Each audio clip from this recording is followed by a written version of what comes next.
which has been in existence in the Northern Rivers since 1984, now has about 950 properties providing easier, let's put it that way, easier housing for those disadvantaged people in the area. John's been involved with North Coast Community Housing since 2009. He's the CEO, now has a staff of 35 people. Good morning, John. Nice of you to join us. Thanks for inviting me, Nick.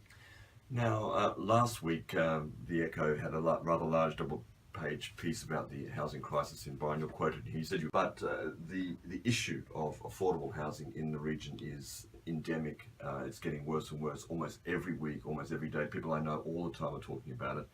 It would seem in your job, and you don't seem to be too fazed by it, that you're up against a really difficult thing to find ways and means to provide better housing, cheaper housing for people here. Yeah, look, the issues, particularly in Byron, but it's really in our region, the whole coastal strip, is the property prices and rents similar to Sydney. Yeah. But the issue that we have here is the incomes as well. I'd just like to talk about the difference between affordable housing and housing affordability, because it confuses some people. That's good, yes. Housing affordability is the issue where it's really a measure of your income and what you can afford to either rent or buy. Whereas affordable housing is actually housing that's built under the state planning policies. And some people get confused about that, and it's housing that is rented to key workers, nurses, teachers, police, firemen, at 80% market rent. Oh, okay, I didn't even know that. Yeah, okay. So that's whereas the issue that we've got an issue with that there's very little affordable housing being built in the Shire, but we've also got a huge issue here with housing affordability, because while our property and rental rates are higher or equal with Sydney, we've still got the issue where our incomes are probably something like 67% of the state average. Yes, and in fact it's one of the worst regions in the whole state, isn't it, including in metropolitan and disadvantaged metropolitan regions. Yeah. I mean, a lot of the areas up here are bottom of the sea for listings, because we've got those issues. Yeah, to scale as well, then how do you provide for people who can't afford, and for those who are in situations through disability or other cases where they simply can't have that sort of housing? And as you said, it's right across the whole of the region. You've got 950 properties. Now that's a lot. Yeah. Actually. How did that start? Because 1984 is a long time ago, and fantastic it's been in existence and survived for that long. Well, in 1984, it was started as a community tenancy scheme, which had some houses that were purchased by the New South Wales government for people that were missing out on the housing register, and that was generally singles and people with a disability. And the sector has grown, because as well as being the CEO of North Coast Community Housing, I'm the chair of the New South Wales Federation of Housing Associations. Yes, you are. And so I've got a whole of state sort of purview on this. And so we grew slowly. When I took over in 2009, we had about 500 houses. Our housing is for people probably on the lowest incomes. We since about 2012, we started developing our own properties, and we now have just over 50 tenancies that we own. A number of those are for people with a disability. We've got some federal government money to build some houses specifically for people with disability. We actually built one here in Byron. People told us you couldn't build affordable housing in Byron, let alone affordable housing. Why? Well, because of the cost of the land. Okay. And you certainly couldn't afford to build affordable housing for people with a disability. So we built a house here in Byron. I won't tell you where it is, but and that provides safe, secure housing for 5 people living with a disability. Okay, fantastic. Yeah. And if you drove past, you wouldn't know it was a social housing property. You'd think, on your previous point there about the affordability of land here in order to create affordable housing, that there would be, in this kind of region, the rainbow region, that there would be some people with money and property, some philanthropic types who would be willing to, and he's giving me that look. I'd love to meet them. Well, if you're out there, folks, and I think I know some of you, why don't you, because I guess 70% of the value might make it vaguely possible. I'm always looking again. Yeah, no, look, I'm thinking, because I mean, if I look at 2 projects, one we've just finished in Gunalaba. Yes. We partnered with Lismore Council, and we got a piece of land that allowed us to put 9 2-bedroom townhouses on. And there's a Rainforest Creek. Yes. Yes. And we got that for we got that for 139,000, so that was affordable, so we could keep the price down. We're currently working on a development application here in Mullumbimby. Yes.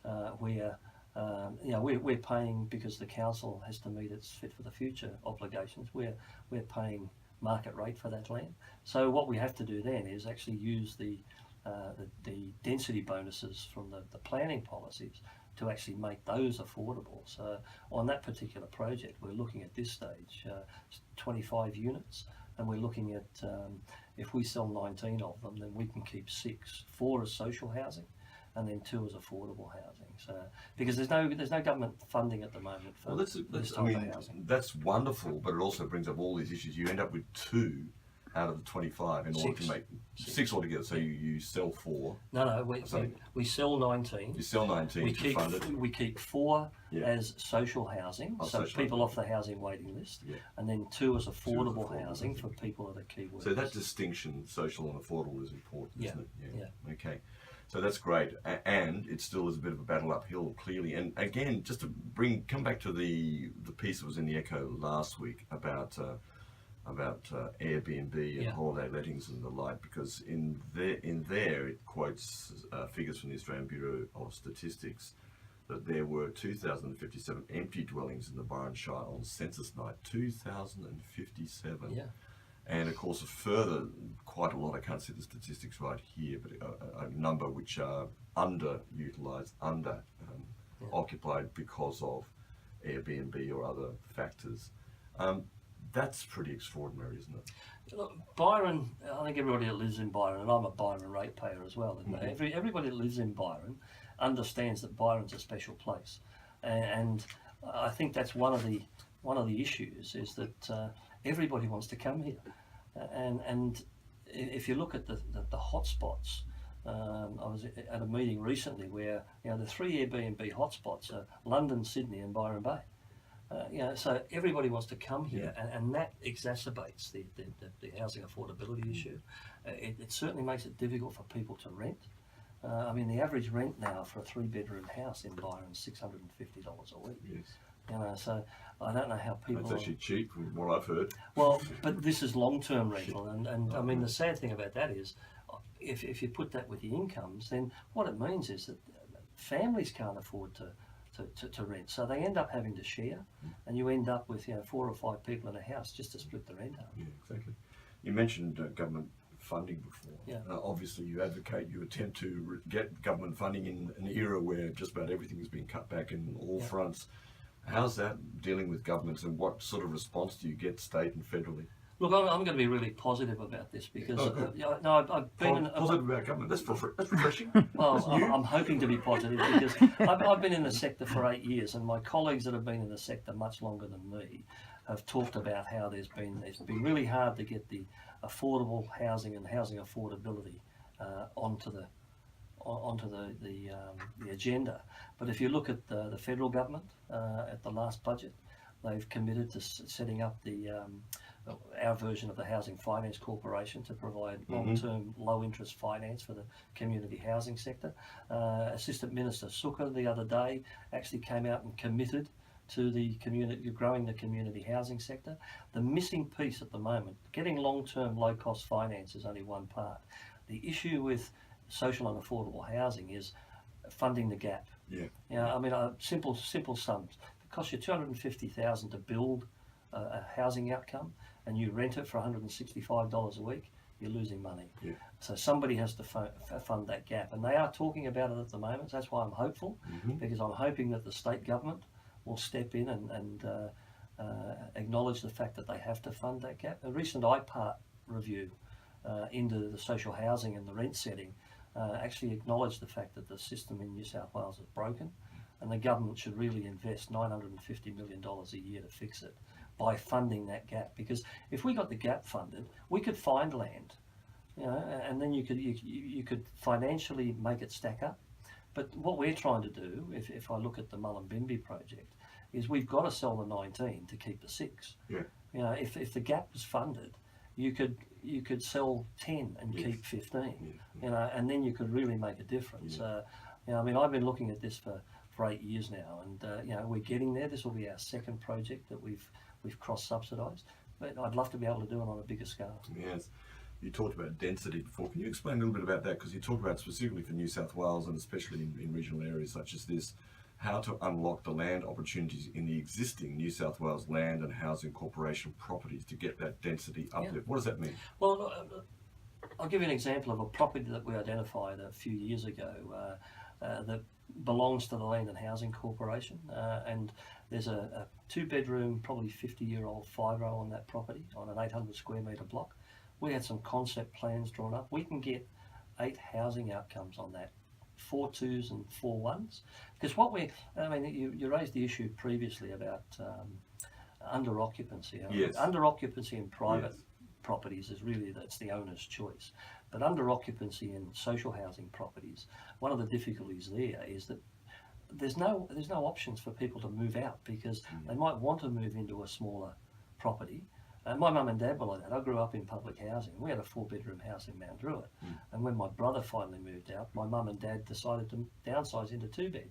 But if there's nowhere for people to go, and that's the issue we've got here, there is no alternative housing for people to move to. So if you build alternative options, you can actually talk to the people about moving out of their under-occupied property into a smaller property in their own community, because if somebody's lived in Byron all their life, they don't really want to move to Ballina. Yeah, well, this is the thing, but of course, many people, especially younger people who also with the job market as it is, are forced to do so. Absolutely. Anyway, away from friends and family and the culture and society that they're used to. So this is also another issue, isn't it? Yeah. It's a hard one. But density uplift, so are you arguing for more density? You talked about the one in Mullumbimby needs to be more dense. For this reason. I'm not arguing for that, but for more density. What I think we need to realise is that the state planning, the affordable housing planning policy allows for reasonable uplift, and I think as long as a development meets those requirements, it should be looked on favourably. I mean, we've got the issue here, and I just know not directly under your purview. I know of granny flats and the like, and the many illegal, supposedly illegal residences here, or opportunities where things could be made possible and cheaper for many people, and simply run up against the administration and council, and also often the councillors themselves of one ilk or another who don't agree with that sort of expansion of it. I know it's to do with infrastructure, many things. Look, I think the secondary dwelling issue in Byron is, the council. I think in talking to some of the councillors, they've approved something like 400 secondary dwellings, and they're supposed to go into the affordable housing space.